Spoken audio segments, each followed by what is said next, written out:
More patience you need.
Make sure this is a proper hook.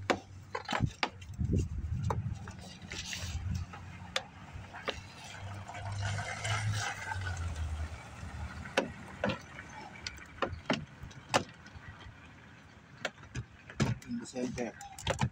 See? That's your guide.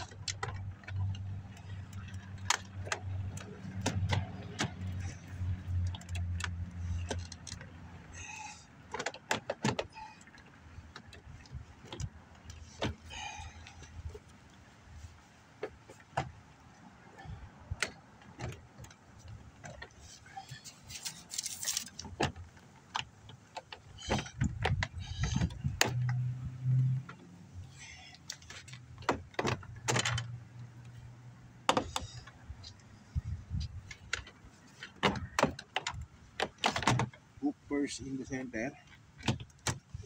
That's your guide. Okay. See? That's your guide.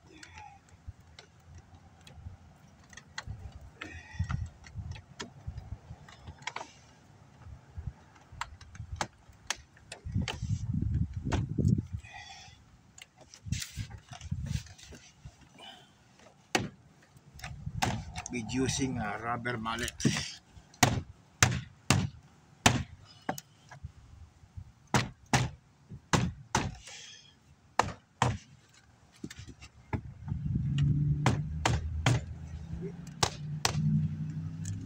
Side by side. Easy. Right? It's easy.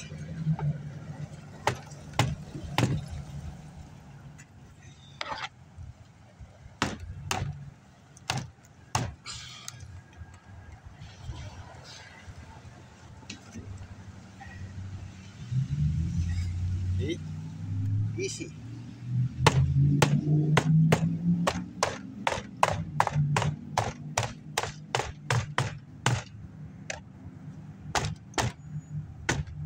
There's a lock here. There's a lock here. Okay? And together with right side. See?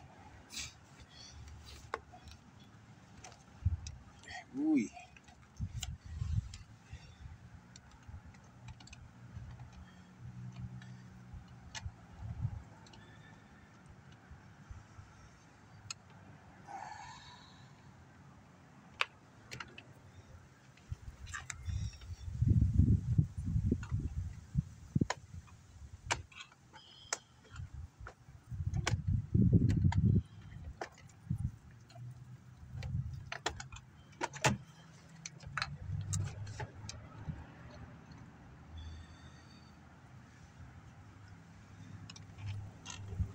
This we can use here.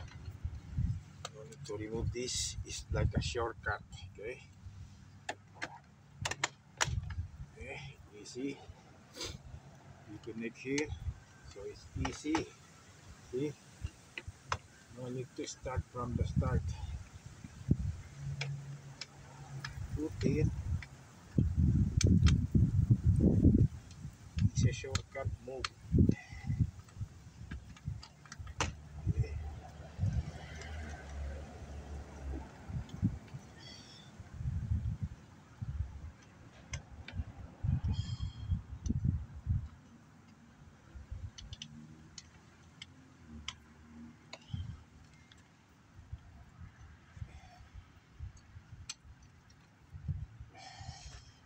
Okay, make sure it's tight and fit. Okay, okay.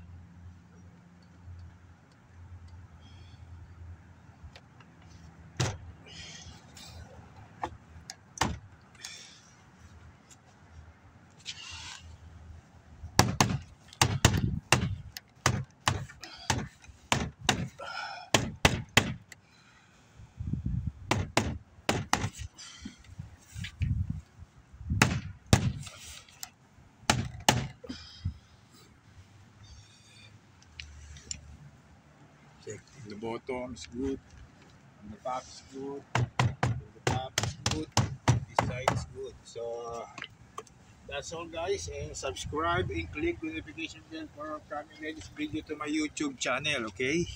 So that's all for now. We need to buy these parts and the connector for the power window at the driver's seat, okay? So subscribe and click the notification bell for upcoming latest video to my YouTube channel, okay guys? So I hope you liked it, this vlog and content for now, because you have no knowledge of no idea of this, don't do that. Okay, so that's all for now guys. So see you guys. Hopefully you like it, this video to my YouTube channel. The connector, okay, it's functioning. Only this not functioning. No tight springs on the bottom.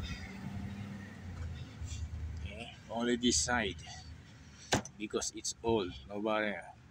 I can do that by tape, like tack tape to my pits, because it's this 2004 old model JB Venture, my favorite band in case of moving the house, for my stuff, for my projects. Okay, it helps and pick up some important projects to make, especially the materials. It's too much help. I like this band, it helps to me. Okay, so see you guys and subscribe. So we need to check it if it's okay. Oh, perfect, it fits. Okay, it fits from here,